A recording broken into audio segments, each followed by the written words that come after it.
Alors, maintenant, on parle de ce qu'on appelle les sous-totaux. Logiquement, vous comprenez, ce sont des sous-totaux, des totaux groupés, des choses comme ça. Donc, par exemple, on peut avoir besoin de faire, disons, le total des commandes faites par une personne, total des commandes faites par une personne.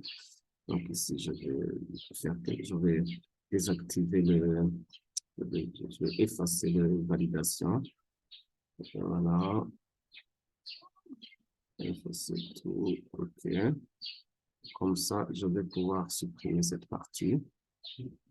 Ça, voilà, je supprime tout ça et j'ai ma base. Alors, supposons que j'ai besoin, par exemple, de trouver la quantité commandée par une personne. Donc, ça veut dire j'ai 50 personnes, c'est que j'aurai un sous-total pour chaque personne.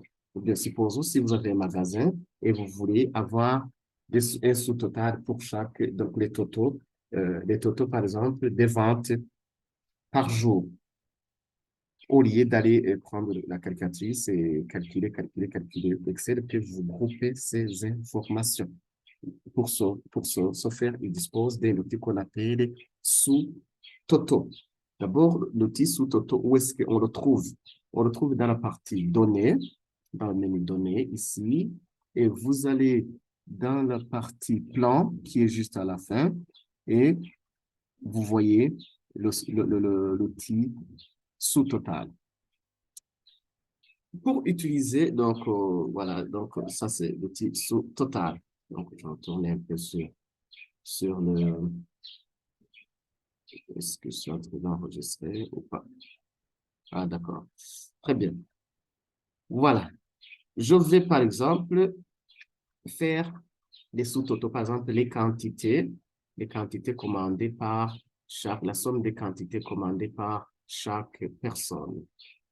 Voyons, par exemple, je sélectionne la base, donc la base des données, OK. Je vais au niveau de données, au niveau du plan, je cherche sous-toto, et là, c'est ça, c'est très important, cette interface, et vous écoutez très, très bien. Donc, si on dit, on veut faire des sous-toto pour chaque client, ça veut dire que nous devons dire à Excel que le sous-total va apparaître après chaque client. C'est pourquoi ce niveau, on dit à chaque changement de client. Donc, à la fin de chaque client, nous aurons un total. Ou bien quelque chose. À chaque changement de client, qu'est-ce qu'on va faire? La fonction à utiliser. Soit la somme, soit le nombre de commandes, soit la moyenne, soit le max, soit le min, et ainsi de suite, et ainsi de suite. Donc, je vais par exemple dire, nous, ce qu'on veut faire, bon, on va prendre par un exemple. Ce qu'on veut faire, on veut avoir le total de quantité commandée par euh, chaque client.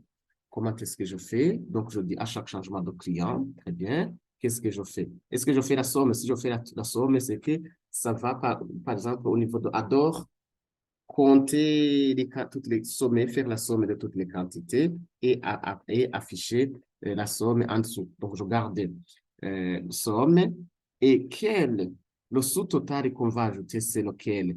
Nous, on a besoin de quantité. Voilà. Donc, c'est la colonne, c'est en dessous de quantité qu'on aura cette chose-là de sous-toto. Donc, je dis OK et vous allez voir que ma base de données qui est à gauche va changer de format. Voilà, regardez bien. Vous voyez que Total Adore, vous voyez que c'est 10, 100 000, 100 combien. Vous voyez Total Boulard, il est là. Donc voilà, à chaque changement de client, je répète, et ça c'est très important. Et lorsque vous voulez organiser votre sous-total, il faut quand même comprendre ce que vous voulez faire.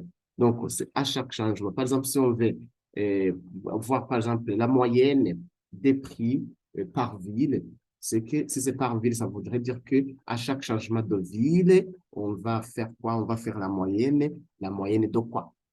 D'accord? Nous avons ici à gauche, vous voyez ici, il y a une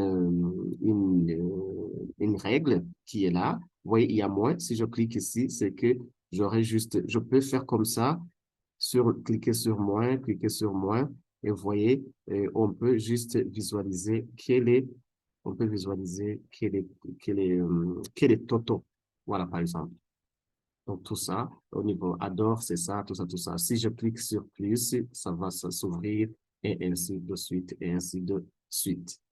Ça, c'est d'une part. Donc, je viens de faire les sous-totaux pour chaque ville. Donc, ce que je vais faire pour le moment, je vais, et donc, je retourne au niveau de sous-total pour supprimer ces configurations que j'ai fait. Pour le moment, par exemple, ce que je vais faire, c'est de dire, oui, il y a les prises unitaires. On peut, par exemple, avoir besoin d'avoir la moyenne des prises unitaires par ville. Si je dis par ville, ça signifie que c'est à chaque changement de ville que je ferai quoi? La fonction à faire, ça sera la moyenne et la moyenne de quoi? Je n'aurai pas trois questions. À chaque changement de quoi? Donc, les sous-totales que je vais faire, c'est par rapport à quoi? Donc, voilà, je sélectionne et je vais au niveau de sous-total, donc du plan, sous-total, et je dis la moyenne dont on cherche, c'est pour une région, par exemple. À chaque changement de région, qu'est-ce que je vais faire? Je vais faire la moyenne de quoi? La moyenne, par exemple, des prises unitaires. Et je dis, OK, regardez-moi, par exemple, on voit la ville, moyenne pour la ville de Bourgogne, c'est 1,26. Moyenne pour la ville de Limousin, c'est ça. Moyenne pour ainsi de suite, ainsi de suite. On peut avoir besoin, par exemple, ça c'est sous-total, donc ça c'est le sous-total, juste de ça. On peut avoir besoin aussi d'afficher, par exemple, pas besoin d'afficher non seulement les moyennes des quantités aussi, et des totaux. Donc là, ça veut dire que je vais avoir une valeur dans la colonne quantité, une autre valeur dans la colonne unitaire et une autre dans dans la colonne totale, qui sont tous des moyennes. Voilà. Donc, vous voyez, quantité, voilà, les moyennes des quantités. Et ça, c'est le prix unitaire moyen, et ainsi de suite. On peut changer tout ce que l'on veut. On peut dire, désormais, ce n'est pas par région, mais c'est par ville, par exemple. Je fais OK, et vous voyez que ça change. Par rapport à la ville de Nevers, vous voyez tout ça. Donc, vous voyez ça. On peut avoir besoin non pas de la somme, mais de la moyenne, mais par exemple de la valeur maximale. La valeur maximale, et on va voir qu'au niveau de Nevers, le maximum c'est ça. Au niveau de Oxel, le maximum c'est ça. Et ainsi de suite, et ainsi de suite. Donc, pour récapituler, vous devez répondre à trois éléments à chaque changement de quoi. Donc, vous disposez d'une base de données d'abord, et puis vous dites à chaque changement de quoi. Si quelque chose que vous voulez faire, c'est par rapport à la personne, vous dites à chaque changement de personne, parce que à la fin, avant que l'autre personne commence, vous aurez ce que vous cherchez, qui pourrait être le nombre de fois la somme et la moyenne et les produits, et ainsi de suite, et ainsi de suite. Et puis après, vous voulez cette fonction que vous avez choisie, peut-être que c'est la moyenne, peut-être que c'est la somme, vous déterminez sous quelle colonne vous voulez voir les choses. Là, par exemple, ici, j'ai dit que je vais avoir le max, bon, disons, par exemple, même si j'ai moyenne, par exemple, des quantités. Quantité, je vais afficher quantité. Je peux afficher que les deux. Là, il y avait trois. Si je coche tout ça, c'est quatre qui vont apparaître. Mais pour le moment, j'ai besoin que deux. Voilà, c'est ici et ici. Je pense qu'à ce niveau, ça va. Et lorsque vous aurez la machine, je pense que ça va très bien marcher. Voilà, super. Donc, ça, c'est côté sous Toto. Je vais maintenant passer partie, euh, à la partie un peu pratique où on va faire comment dire, les sous-Toto.